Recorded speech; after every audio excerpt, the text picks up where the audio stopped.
All right, guys, what's the story out there? Welcome along to 420 News with Martin Condon, your host. 420 News is brought to you by Martin's World. Guys, welcome along here. I know it's not 420 right now, wherever you might be, but very soon it's going to be 420 in Iceland. So, guten dag to my buddies in Iceland. How y'all doing over there? Guys, apologies for not making it along on time today. Just other priorities kind of got in the way. But lo and behold, here I am, alive and well. Survived the weekend. Had an amazing one out there. Got nice and high yesterday. We climbed about just shy of 800 meters, actually. That's how high I got yesterday. Yeah, done that with the family. We climbed the Knockmel Mountains. So yeah, I think they're just shy of 700 meters there, and it took us just about 4 hours. Amazing all day. Got the dogs out there. Not a cloud in the sky. Sun shining all day. Lovely breeze blowing, and yeah, positive all around. So I hope you all had an amazing weekend, and I hope that positivity flows on into your Monday, and it hasn't been too much of a drag on you. But yeah, my Monday has been pretty good. Kept nice and busy for myself. But guys, for 420 News, first piece here today, it's going to be all the ways over to our buddies in Hong Kong. And I don't have any friendly greetings in Hong Kong, from Hong Kong, actually. I should have prepared for that. Maybe Konnichiwa? I think that might be Hong Kong. I hope that wasn't racist.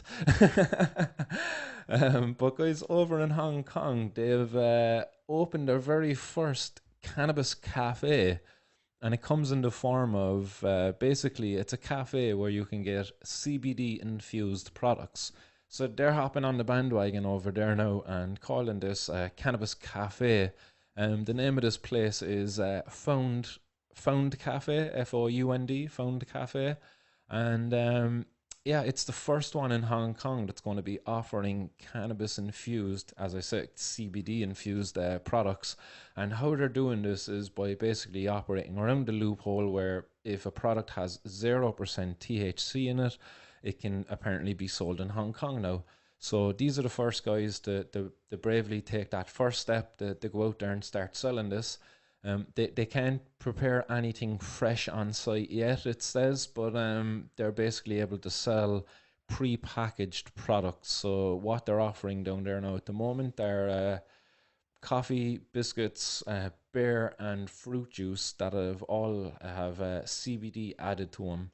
No, I suppose just to make it known, to get 0% THC, it's not an easy task, it basically involves either synthesizing CBD synthetically, or it involves, just a process whereby you're just continuously distilling down until you get an isolated form of CBD from what was once a full spectrum extract.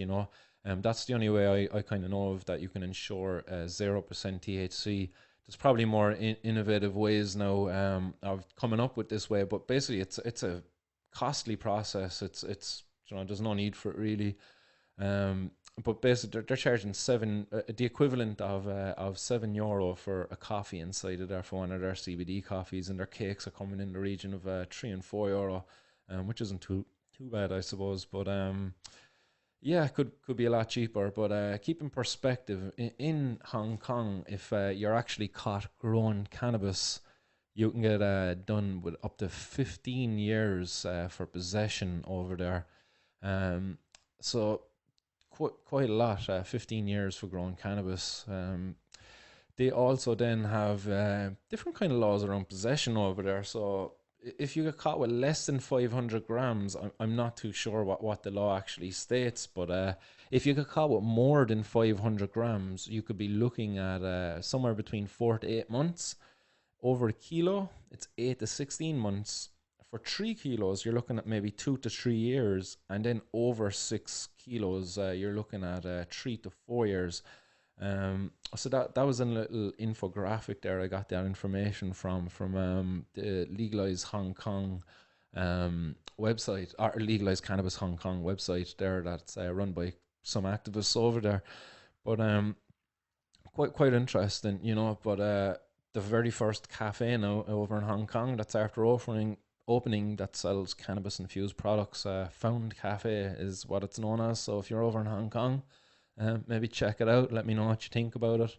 Um, it's going to be the first one. I wonder how long it'll take before more will start popping up, and I wonder how long before legislation starts changing, maybe to adapt to the growing desire there for these kind of products. So on the next item on the agenda, we're going to hop over to India, to a little town up in the northern regions of India called Mandi. Up in Mandi, up in this region of India, there's going to be an effort over the next 3 weeks there by the authorities to eradicate um, poppy and cannabis plants in the region. Now, it looks like a very beautiful place, actually, but it's such a crying shame that there's going to be these authorities now going out there into these backwoods, and they're going to try to upset some of the people up there who are growing these plants and stuff. No, I will acknowledge maybe there is a criminal element to it, and maybe there is some gangs and violent guys in there, but there is also you can't overlook the fact that there's a cultural connection to cannabis in the history of India, like thousands of years old. It goes back to their ancient scriptures and the Ayurvedic medicines and all of that. So like that cannot be overlooked. So there is going to be people up there in these regions who probably don't even have a Facebook or any form of connection there to the outside world. Maybe they have to go to their local village to get it. But they're living in really rural regions, in this kind of Mandi region, and they're not going to have guys coming in with guns, the army and all of this stuff coming in to destroy their plant that they're grown probably for taking part in traditional rituals. Um, oh, guys, if you're in Iceland, good and dag, hello to you. But it's 4:20 there right now, so spark them up if you got them, guys. Anywhere else, it's in Ireland anyway. It's going to be just 5:20 right now. So back to the 4:20 news. So up in Mandy, the guys they're going to be going in force now, chopping down these plants. But it's ridiculous. There's a cultural connection there to these plants, and one product that comes out of India from cannabis is known as bang. So I have a little photo here that basically shows, in a simplified way, the process of making bang. So they start with the cannabis flowers, and they stick them into a big mortar, and then they get the pestle and they just start crushing it up into a paste. They might add a bit of ghee or some water to the mix, just to help with the process, with just the mortification, just the grinding of it. And after a while, then they'll then just mix that in with some more either water or milk, add it to some heat. They might heat it for anywhere between maybe 10-20 minutes to an hour or so, just a light heat, not a vigorous boil, but a light heat. And then they'll strain that back through a muslin cloth, and what you're left with in the end is known as bang. Bhang is how it's spelt, I'm pretty sure. Um, but this, again, as I said, this is a recorded use for thousands of years, dating back as early as 1000 BC. So that's nearly 3000 years ago, and they've been using that there for a very long time.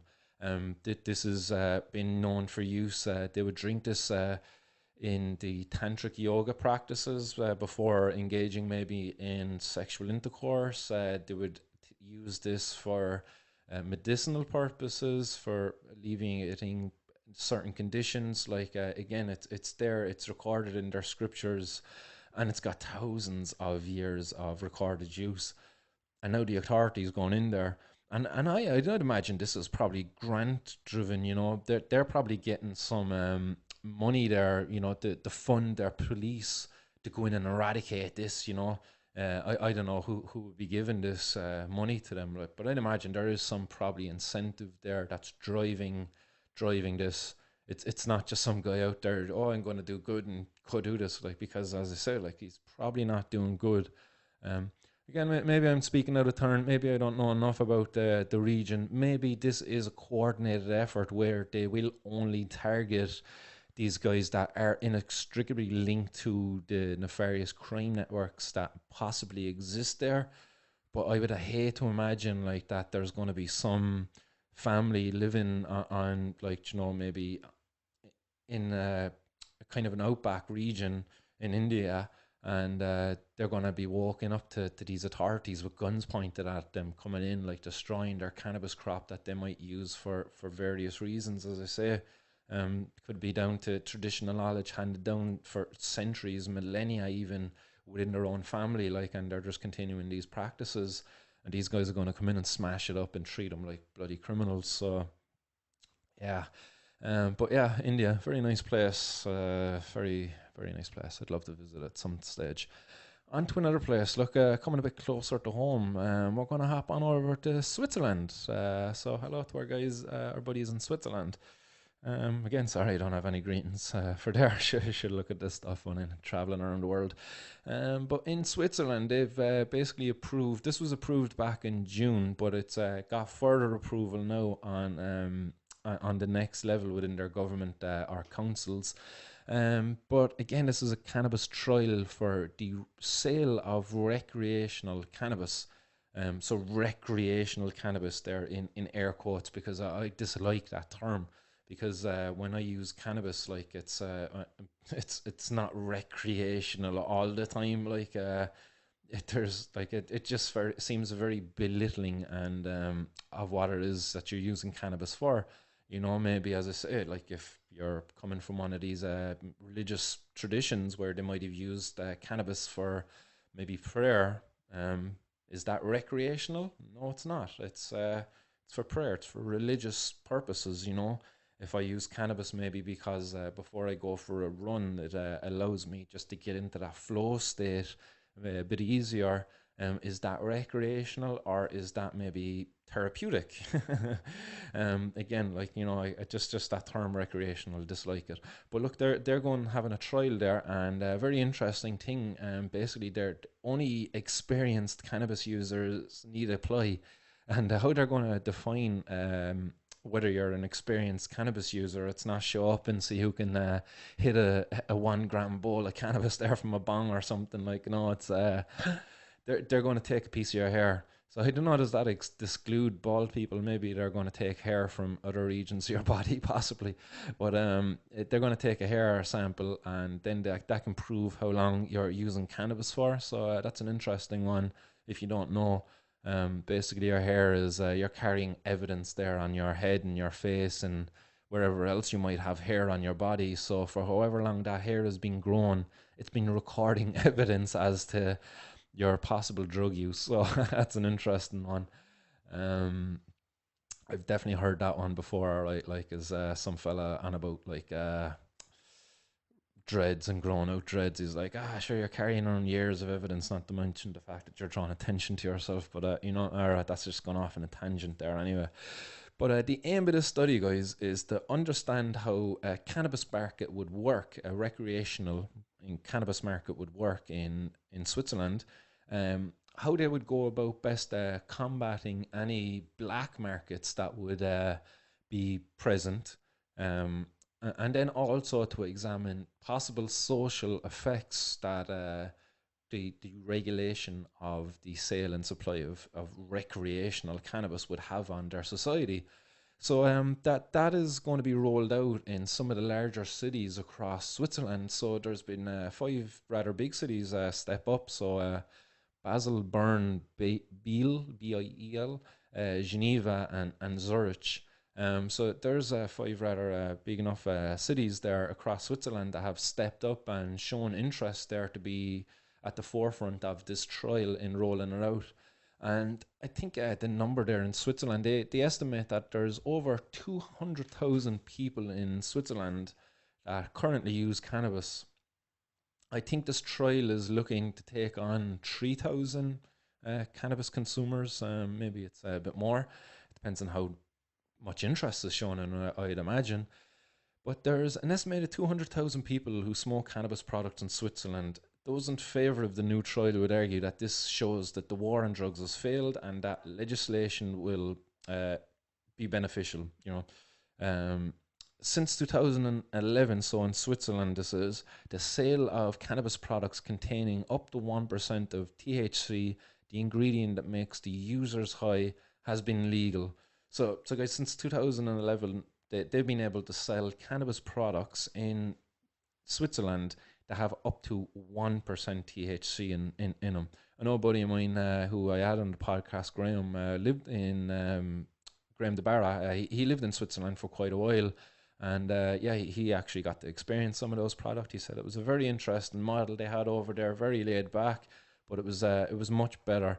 And in Switzerland, it's even though, like, say, the sale and hash and stuff, like, it's still outlawed and illegal, and products above 1% THC are still illegal. I think you can have in your possession up to maybe 5 or 10 grams of cannabis as well in public. Any more than this, or if you have any of these other banned products, you'll get an on the spot fine of 100 franc. Again, I should have looked this up. What is that in euro? I don't know, but it's probably not a whole lot. But the thing is, look, it's an on the spot fine. It's simple. It's dealt with there and then. Go pay it later on. Like, it's no criminal record there all attached to it. Like, it's much more responsible way of dealing with the illegal drug use going on in their city. So props to those guys there behind us, and also props to the guys behind us who are having the conversation within the government, because just going to pop up a little piece there from that article that I was taking this from. And basically, they want to keep it organic in Swiss. And they've acknowledged in Switzerland that, look, this isn't going to be always possible. So rather than having this as a criteria to the study, they basically went and said this, look, there remains one sticking point between the opponents of it, the upper and the lower house. While the National Council has demanded that Swiss-grown organic cannabis be used as part of the trial, the Council of States has said that it does not want to make this a requirement. And why that is, instead, organic Swiss-grown cannabis must be used in the trial wherever possible, with the Council states noting that such cannabis is hard to find. So, like, they're acknowledging, like, that, yeah, look, organic Swiss-grown cannabis is hard to find. Look, so rather than just making the trial fall apart because they can't get enough of it, they're just saying, look, wherever possible. So they are promoting it, you know. And then to finish off with the Minister for Health, this is saying, Alan Barset said that legalisation should benefit Swiss farmers, even though very few producers have experience in this area. So that's their health minister, you know. Like, compare that, like, and I hate comparing, like, but like, compare that to our health minister, Stephen Donnelly, and the old health minister, Simon Harris. You know, they're two sausages, like, burying their heads in the sand. They're not coming out at all and making any positive comments or headway in this. They're ignoring campaigners a lot, and they just seem to be very absent from any conversation when it comes to cannabis, you know. So here we have their Minister for Health, like, Alain Berset, you know, and he's calling for proper legalization that would benefit their farmers. Like, you know, he's not even the Minister for Agriculture, or if they have one, and he's calling for the legislation that would benefit their farmers, you know. And here in Ireland, like, I'm sorry to say, like, it really upsets me, but, like, Jesus, that there's still no real conversation happening up there within our government around this, you know. So that just saddens me. But, you know, props to the Swiss guys. Like, that's some nice positive news out there. And I would love to be able to apply to that study. I definitely would qualify. My hair samples would be quite potent, even though, like, I shave quite regularly. Don't know how much evidence I'm carrying around up there for them to take a sample of. But next, guys, we're getting even closer to home. We're over in South Wales. And there was an article that just dragged my attention just because of the headline on it, you know, very clickbaity. Worked, got my attention. So in Caerphilly, or Caerphilly, I'm not too sure on the pronunciation of that one there for the Welsh audience out there, but hope I'm not butchering it too bad. So in Caerphilly, a cannabis addict started to grow his own drugs. Like, he was growing fucking plants. Like, come on, like, it's not as if he had, like, some fucking pharmaceutical plant out the back garden and he was growing molecular compounds, like, drugs. No, he was growing a fucking cannabis plant. Like, come on, like, and a cannabis addict. Like, what is a cannabis addict? Like, seriously, like, just clickbaity stuff. Like, more just nonsense, more hysteria. The guy liked to smoke cannabis, like, cannabis enthusiast, like, Oh, sorry, guys. Should have put that in silent before I started the show. Um, if it's important, they'll get back to me. But yeah, cannabis addicts, fair enough. Like, I'm not saying cannabis isn't addictive. Like, yeah, definitely there is a likelihood that you could become addicted to cannabis. Like, but I'm just saying there is very few and far between. There's nothing really in cannabis like that will make you like to put in perspective, okay, and to quote a scientist who done a lot of study in this area, Professor David Nutt, and again, I'm pretty sure it was him who said this, but he said, cannabis addiction is similar to coffee addiction. So just to put things in perspective, okay, coffee addict. I definitely know people out there who need coffee day to day and stuff like there. It's definitely possible, but there's so many people out there, like, and like imagine if we had a headline, coffee addict started growing their own drugs, and all they were doing was actually growing a few coffee plants out the back, like, like it's madness, like.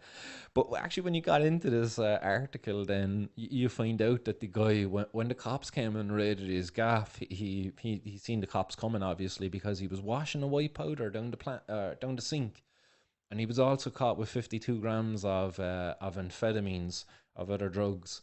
So he had other drugs there on site. He was caught with 14 plants. That's all he had on his premises was 14 cannabis plants.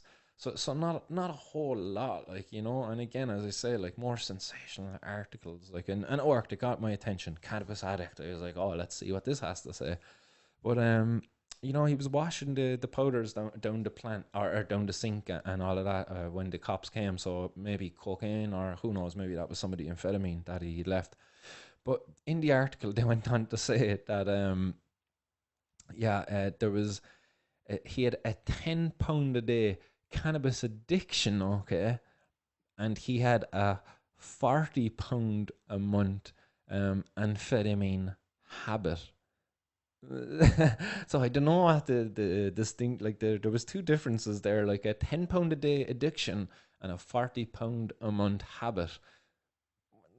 Was the habit not an addiction, or was it because it was only a monthly thing? I don't know. Like, that was just very interesting there. Like, maybe the journalist himself is maybe sympathetic towards the amphetamine users out there, because maybe he's an amphetamine user and just judges cannabis users. I don't know. Like, I don't know what the story is there. Just thought that was interesting there in that article as I was reading it. Like, just that he used that wording, like. Um, so the end, just to wrap that up, like, that this guy, when he was brought to court for this, he ended up having to do 25 days in a drug rehab clinic. He had to pay a £90 victim surcharge. Like, where's the victim in this? Like, I don't understand the victim surcharge thing. It's not as if, like, he forcing people to buy cannabis off him. And he ended up getting a 12-month community order. Now, again, I don't know what a community order actually means. Is that bound to the peace if he gets in trouble in the next while, that he gets a 12-month sentence, or maybe he has to do something within the community, go out and pick up litter?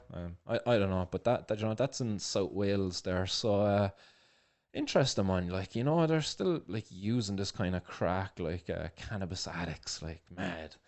Mad. But Colorado, guys, is our next destination, so we're just going to fly on up over Ireland there for a little bit. We'll get back home in a short while, guys. So howdy 20 Coloradans out there. But over in Colorado, guys, they're having a major spike in their cannabis sales. So in July alone, they sold $200 million worth of cannabis products in Colorado. $200 million of money going into a regulated environment, in which taxes were collected from, in which schools and prisons and, like, roads and hospitals and all of these other things benefited from, like you see in a graph here. Like, if you're listening only into this and you're not watching the video, like, Like there's a graph, like, and it dates back to 2014 as the very start of the graph, you know. And the sales back then kind of were around, like, I think it was 50 million in the month, and you know, gradually increasing, going from January 2014, where it was $50 million worth of cannabis sold, like, to say January 2016, where you're getting close to the $100 million mark, like, you know. Fast forward to January 2018 there, like, and you're almost at that $150 million mark. Then you come to 2020, July 2020, and you've now peaked past $200 million. Like, it's gone past it. It was above $200 million. That money's not going to criminals, you know. And you know, it's not whether the guys actually engaging in this legal industry are committing other illegal crimes. You know, they're ultimately not criminals for this behavior, which is cannabis sales.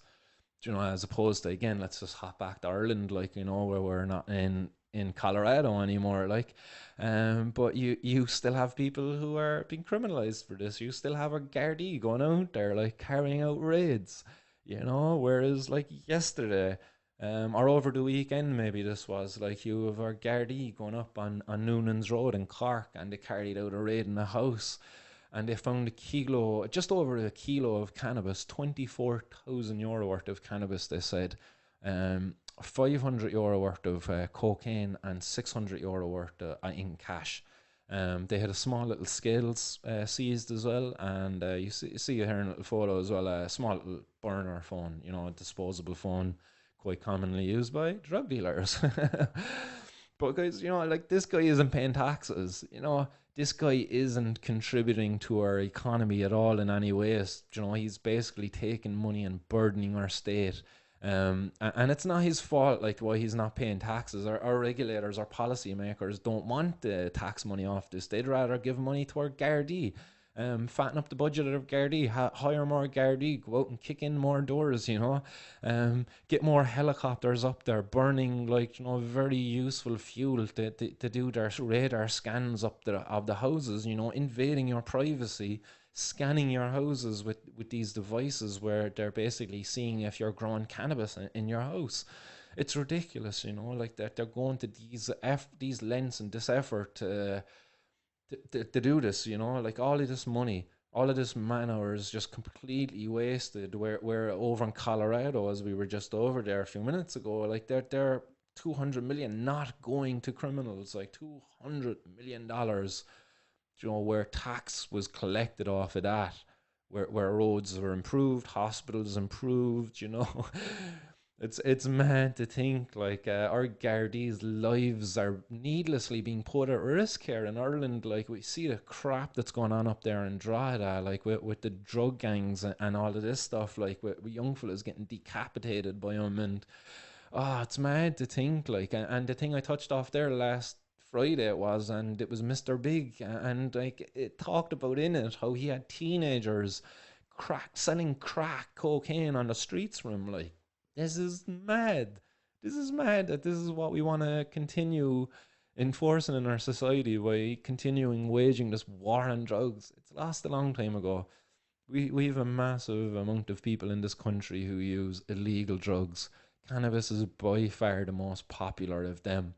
So many people would benefit from the legalization and regulation of the sale and supply of cannabis in our society. To start with the patients, for one, like, they would benefit so much. They would get off so much variety, you know, and then next it would be our farmers who could be growing all of this cannabis for all of these people who want to consume it. The jobs then that are created in turn with this, all of the knock-on products that will be created. You know, bioplastics from hemp are amazing. We could start looking at Ireland as a hub for hemp exports, because we can build houses with hemp. Amazing houses too, carbon negative houses.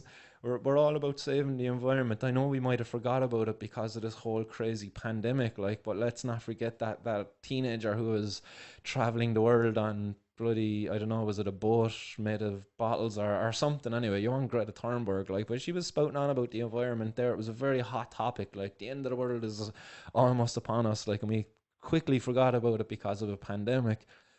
But cannabis, like if we were to legalize and regulate this and put proper investment into industry here in Ireland, we could be creating so many beneficial industries, and housing is just one of them. Like housing, it was a very hot topic there in our last election because there's so many homeless people in Ireland. Hemp is an amazing uh, eco-friendly product, and we could be growing it in line with the environment in mind, you know. And that brings me on to the next piece of the 420 news, and it was a piece I wanted to finish up with then today. It's a very nice article I found, how weed farming is destroying the planet, and it was by Mary Aurora, and that was over on Euronews. So I don't really plug news articles too much, but I like this one, and it finished off with a nice piece on companion planting and dry farming, which are very, very good methods for farming in a very environmentally friendly way, because farming is heavily burdensome on our environment, you know, in terms of the just look at the water requirement alone in farming practices. It's crazy how much water is actually required. I know that's not a problem for us here in Ireland, you know, in fairness, like, but during drought periods, maybe it is at times, but in other regions, it's not. I acknowledge that. So, and this is why Ireland would be an amazing place to be growing cannabis on a global scale, because we just have such an amazing environment for it. All this rain, all the sunshine, we just get a nice abundance mix of weather there, and we could be at the forefront. We could be the leaders in the global stage, like, of hemp and hemp products. But look at it, it's just tangents. Um, I had a piece there, just a little note written down on this. Yeah, so on that, so there was three ways in which hemp farming is destroying the planet. So this is from this article that again, go check it out yourselves. Have a read off it. But one way is, as I said, the water requirement. You know, if you're growing outdoors in just utilizing the sun, it's the water requirement. So again, the article highlights really well and how companion planting and dry farming will help reduce that burden on the environment. But again, as I say, in Ireland, it might be a bit as big an issue. But monoculture crops, it isn't really great. We should be looking at things like companion planting, making the most use of time or of spaces that are growing plants and that are replenishing soils and not stripping soils. So the next way in which weed farming is destroying the planet is the guys who are growing in greenhouses and using supplementary lighting. So it's the supplementary lighting then that is adding to the burden on the environment. So unless they're getting the energy, say, from an environmentally friendly source, green energy, you know, unless and if it's coming from coal, it's going to be burdensome on the environment. And then the next most harmful way in which weed farming is destroying the planet is just and it's the most popular way by far, is indoor growing environments, which is the way in which the pharmaceutical industry wants to take it, because they want to highly control everything. So it's all repetitive. They want to get multiple harvests in a year. And all of the above, you know, and they don't want the farmers to be growing it at all, you know. But these are the ways in which the weed farming is destroying the planet, and the best way we can help tackle this is through legalization, you know. So there's a nice little tagline there on that, and it was legalization that is coupled with environmental friendly policy has the potential to be good for the environment. So this is something I've been talking about all the time. Legalization along with regulation, you know, but in proper legalization, but proper regulation to ensure that there is more incentive there for people to take up organic farming practices in Ireland who want to grow cannabis plants, and maybe reduce the number of mono farms, you know, that are just grown in the conventional way. Pouring nitrogen and all of those kind of nitrogen, phosphorus, and potassium onto the line, the NPK, and just not really replenishing soils at all, just constantly just putting back what they're taking out. but not building up all the organic matter and all of that stuff. Like, so again, as I say, legalization with proper regulation is the way forward.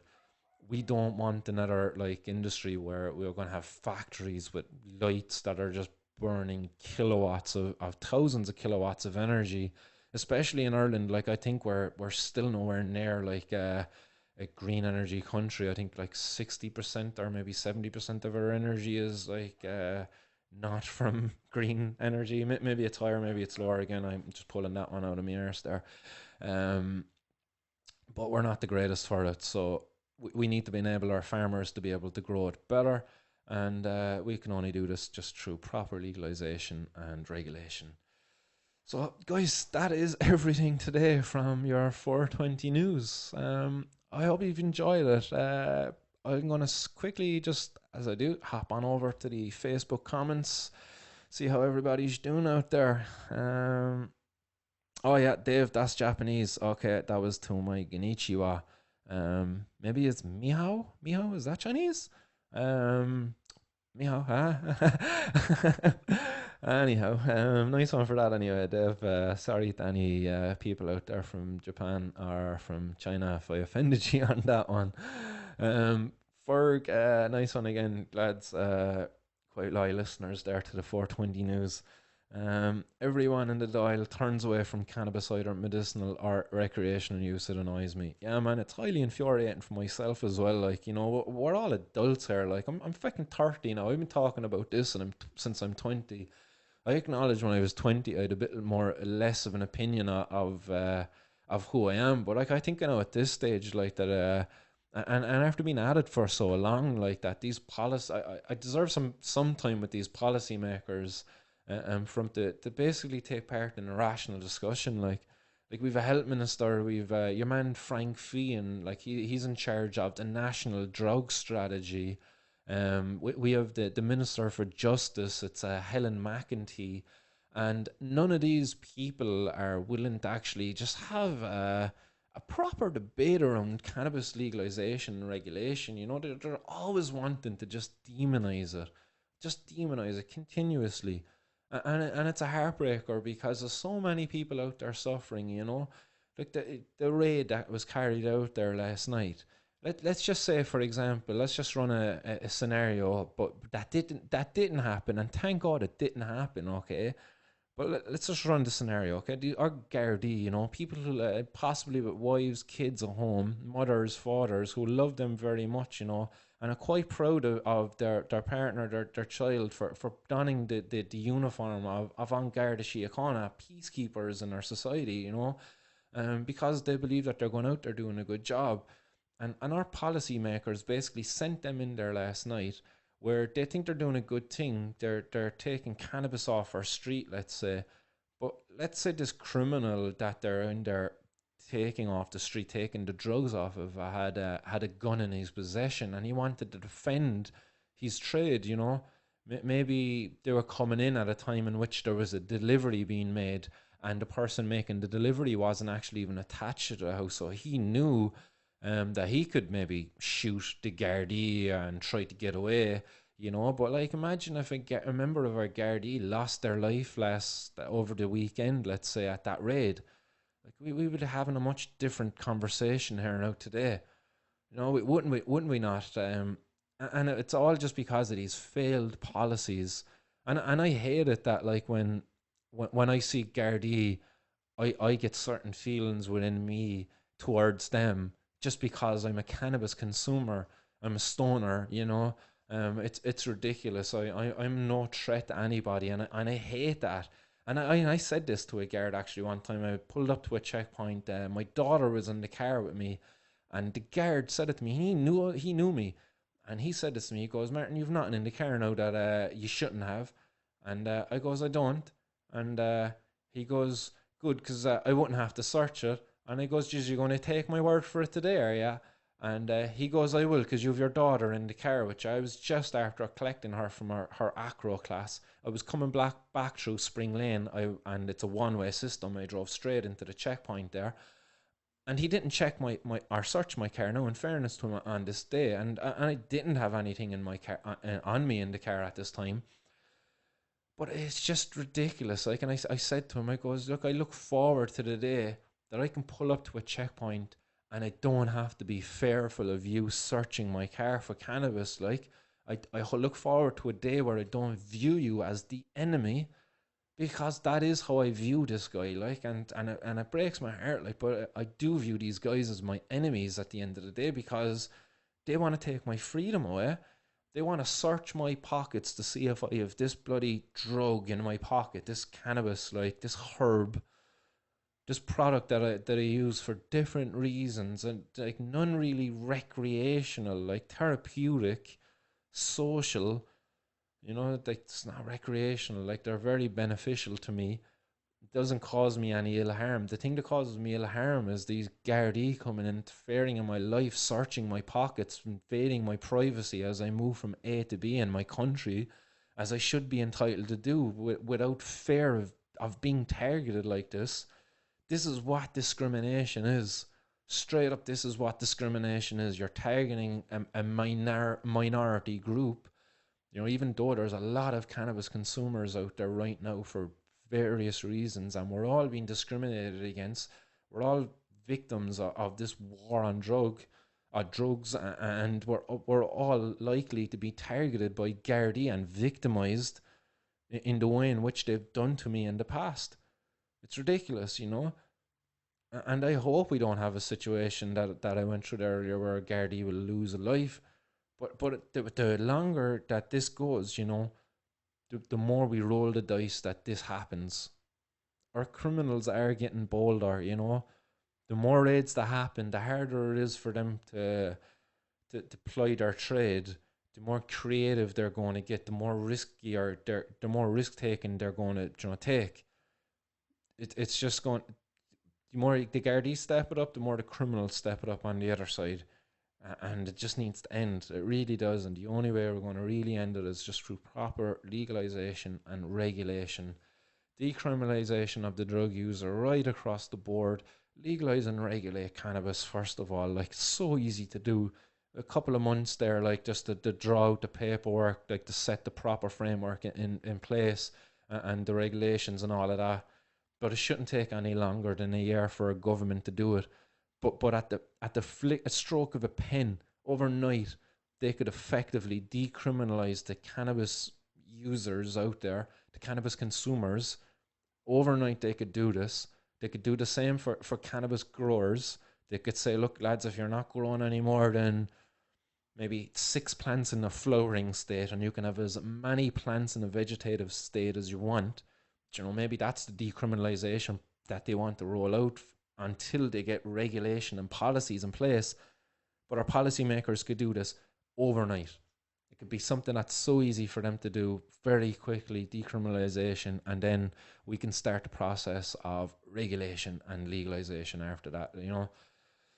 So, guys, this is Marty C from Martin's World, and you've been just listening to 420 News. Hope you've enjoyed, guys, and check back on Wednesday, where we'll be going live on Facebook again for another installment of 420 News. So, guys, stay safe out there. Keep it real. Peace.